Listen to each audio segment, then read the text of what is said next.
Hello everyone, welcome to exam forum के आज इस वीडियो में हम 5 दिसंबर 2019 से करंट अफेयर्स के क्वेश्चन डिस्कस करेंगे। और आज की इस वीडियो का जो पीडीएफ फाइल है आपको नीचे डिस्क्रिप्शन बॉक्स में मिल जाएगा, आप वहाँ से डाउनलोड कर सकते हैं। आप सभी को मैं बता दूं कि मैंने एक करंट अफेयर्स की मैगजीन तैयार की है जिसमें आपको जनवरी 2019 से लेकर दिसंबर 2019 तक यानी कि पिछले एक साल के 2500 करंट अफेयर्स के क्वेश्चन मिलेंगे। ये सभी जो क्वेश्चन है एमसीक्यू टाइप है यानी कि 4 ऑप्शन के साथ हैं।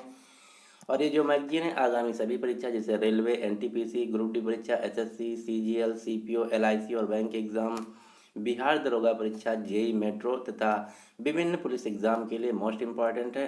तो अगर आप इस मैगजीन को खरीदना चाहते हैं तो इसका लिंक आपको नीचे डिस्क्रिप्शन बॉक्स में मिल जाएगा, आप वहाँ से खरीद सकते हैं। इस मैगजीन का मूल्य मात्र 50 रुपया। और इस मैगजीन की खास बात यह है कि इसमें मैंने जो क्वेश्चन कवर किया है सभी मंथ वाइज है, यानी कि पहले दिसंबर, फिर नवंबर, फिर अक्टूबर, फिर सितंबर, यानी कि आप जिस भी महीने तक के क्वेश्चन चाहें इस मैगजीन से आसानी से तैयार कर सकते हैं। तो इसका लिंक आपको नीचे डिस्क्रिप्शन बॉक्स में मिल जाएगा, आप वहाँ से खरीद सकते हैं। क्योंकि जो विभिन्न एग्ज़ाम है उसमें करंट अफेयर्स के क्वेश्चन पूछे जाने का तरीका भी अलग अलग है। जैसे रेलवेज़ के एग्ज़ाम में क्वेश्चन पूछे जाते हैं 1 से 1.5 साल के, सीजीएल के एग्ज़ाम्स में क्वेश्चन पूछे जाते हैं 1 साल के, बैंक और एलआईसी के एग्ज़ाम में क्वेश्चन पूछे जाते हैं पिछले 3 से 4 महीने के, बिहार दरोगा, जेई मेट्रो और पुलिस के एग्ज़ाम में क्वेश्चन पूछे जाते हैं पिछले 7 से 8 महीने के। तो आप इस मैगजीन की सहायता से जिस भी महीने तक के क्वेश्चन चाहें आसानी से तैयार कर सकते हैं। इस मैगजीन को आप जी पे, PhonePe, Paytm, Airtel payment bank से इस नंबर पर पेमेंट करके भी खरीद सकते हैं। इसके बाद जब पेमेंट करेंगे उसके बाद आपका जो पेमेंट का स्क्रीनशॉट होगा उसको इस व्हाट्सएप नंबर पर या फिर इस मेल आईडी पर भेजना होगा, जिससे कि मैं आपको ये जो मैगज़ीन है सेंड कर सकूं। इसके रिगार्डिंग आपकी कोई क्वेरी है या कुछ जानना चाहते हैं तो आप इस नंबर पर हमें फ़ोन कर सकते हैं या फिर व्हाट्सएप कर सकते हैं या फिर इस मेल आईडी पे कांटेक्ट कर सकते हैं। तो चलिए शुरू करते हैं अब आज का वीडियो। आज का पहला क्वेश्चन है, CMJ spirit of cricket award 2019 से किस देश की टीम को सम्मानित किया गया है? तो इस साल CMJ spirit of cricket award 2019 से सम्मानित किया गया है न्यूजीलैंड की क्रिकेट टीम को, यानी कि इस क्वेश्चन का सही आंसर है बी। यहाँ पर CMJ शब्द का मतलब है Christopher Martin Jenkins. Christopher Martin Jenkins spirit of cricket award 2019 दिया गया है न्यूजीलैंड की क्रिकेट टीम को। जो क्रिस्टोफर मार्टिन जेनकिंग्स हैं ये ब्रिटिश क्रिकेट जर्नलिस्ट और जो मेरिलबोर्न क्रिकेट क्लब है इसके प्रेसिडेंट थे। इन्हीं के नाम पर दिया जाता है CMJ spirit of cricket award. जो मेरिलबोर्न क्रिकेट क्लब है ये यूनाइटेड किंगडम लंदन में स्थित एक सबसे बड़ा क्रिकेट क्लब है, जिसके पास जो ग्राउंड है इसका नाम है लॉर्ड्स क्रिकेट ग्राउंड। इस साल मेरिलबोर्न क्रिकेट क्लब के पहले गैर ब्रिटिश अध्यक्ष बनने वाले व्यक्ति हैं कुमार संगकारा, जो कि श्रीलंका देश से हैं। और इस साल जो क्रिकेट वर्ल्ड कप खेला गया इसको जीत लिया था इंग्लैंड की टीम ने। इंग्लैंड ने फाइनल में हराया था न्यूजीलैंड को। और जो क्रिकेट वर्ल्ड कप ये खेला गया था 2 देशों में, इंग्लैंड और वेल्स में। और इसके 4 साल बाद 2023 में खेला जाएगा क्रिकेट वर्ल्ड कप भारत में।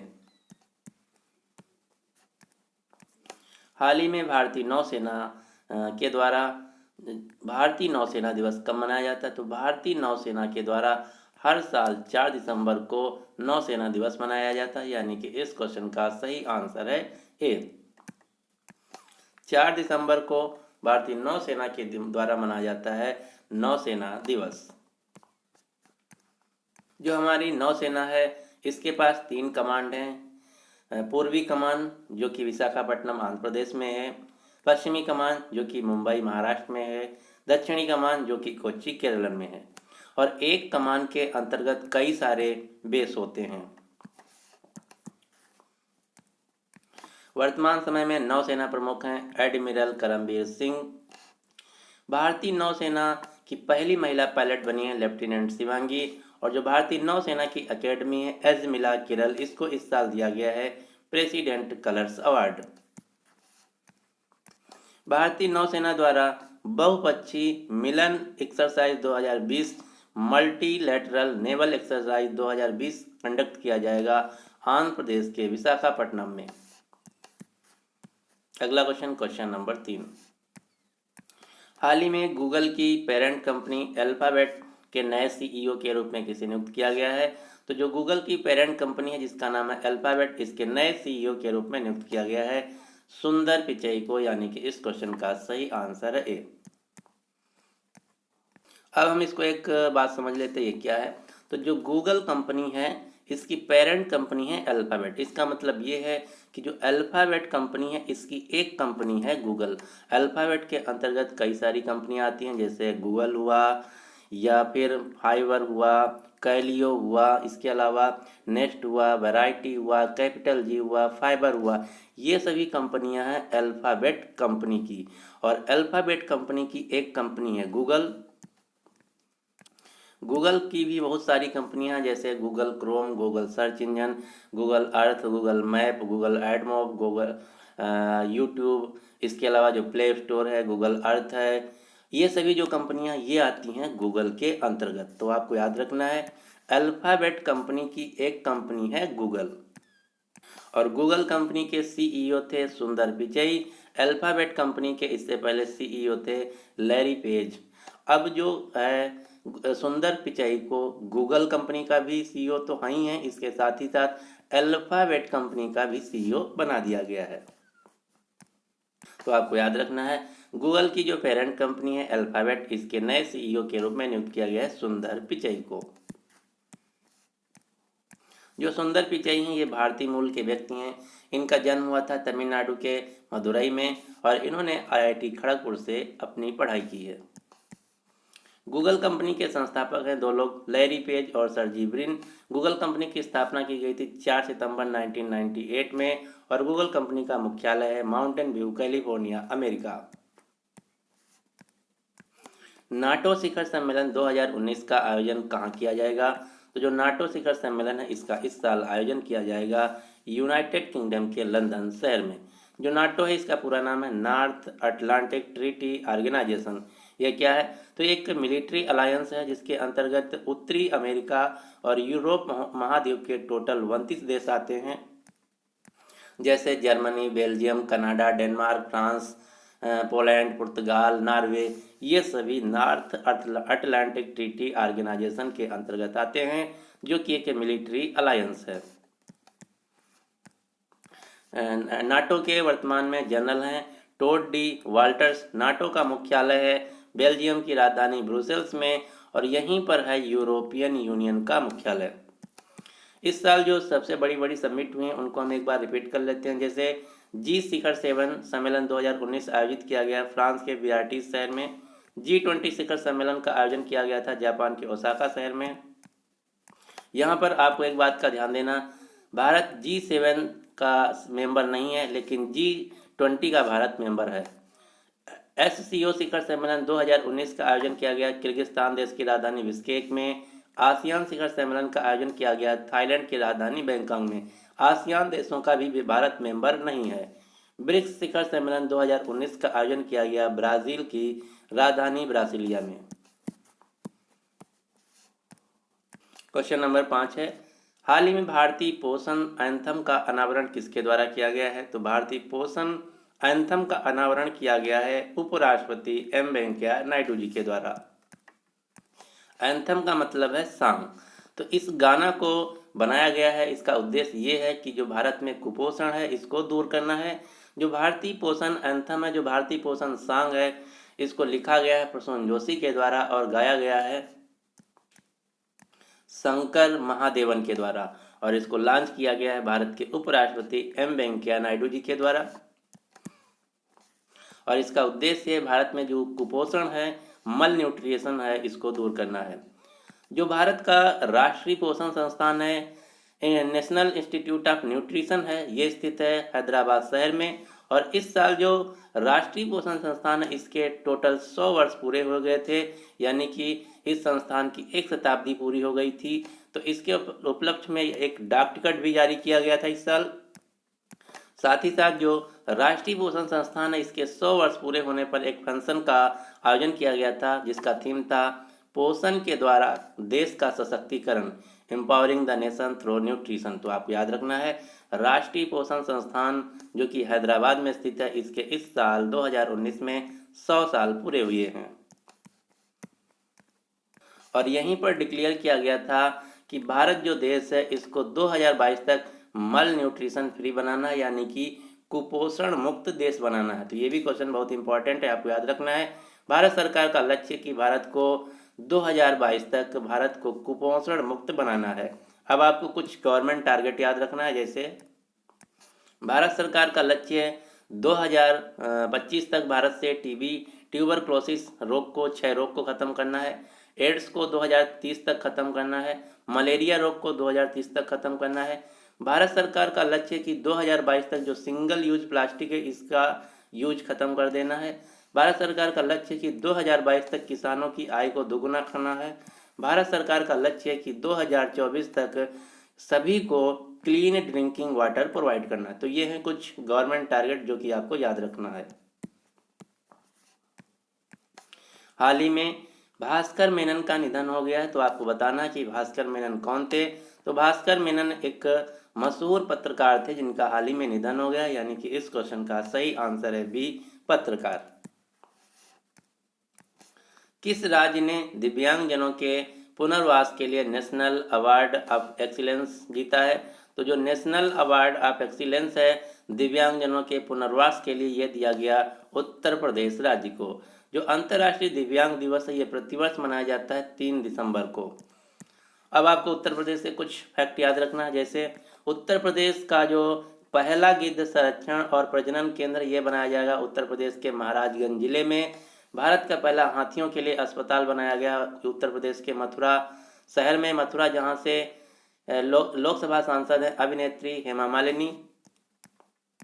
भारत का पहला केंद्रीय पुलिस विश्वविद्यालय खोला जाएगा उत्तर प्रदेश के ग्रेटर नोएडा शहर में। और भारत की जो पहली प्राइवेट ट्रेन है जिसका नाम है तेजस एक्सप्रेस, ये चली है लखनऊ से दिल्ली के बीच और इसको हरी झंडी दिखाया उत्तर प्रदेश के मुख्यमंत्री योगी आदित्यनाथ ने। उत्तर प्रदेश के मुख्यमंत्री हैं योगी आदित्यनाथ, यहाँ की राज्यपाल हैं आनंदीबेन पटेल, यहाँ की राजधानी है लखनऊ। 2019 में रेलवे की मेगा वेंडर मीट का आयोजन किया गया लखनऊ में। 47th अखिल भारतीय पुलिस विज्ञान कांग्रेस का भी आयोजन किया गया लखनऊ में। पहला राष्ट्रीय हिंदी विज्ञान लेखक सम्मेलन का आयोजन किया गया लखनऊ में। डिफेंस एक्सपो 2020 का भी आयोजन किया जाएगा लखनऊ शहर में। एशियन डेवलपमेंट बैंक एडीबी के नए अध्यक्ष के रूप में किसे चुना गया है? तो जो एडीबी बैंक थी इसके पहले अध्यक्ष थे ताकेहिको नकाउ, जिन्होंने रिटायरमेंट दे दिया था। अब इसके नए अध्यक्ष के रूप में चुना गया है मत्सुगु अस्कवा, यानी कि इस क्वेश्चन का सही आंसर है सी। जो मत्सुगु अस्कवा हैं ये भी जापान देश के हैं और इससे पहले जो एडीबी के अध्यक्ष थे ताकेहिको नकाउ ये भी जापान देश से थे। तो आपको याद रखना है एडीबी यानी कि एशियन डेवलपमेंट बैंक के नए अध्यक्ष के रूप में चुना गया है मत्सुगु अस्कवा को, जो कि जापान देश से हैं।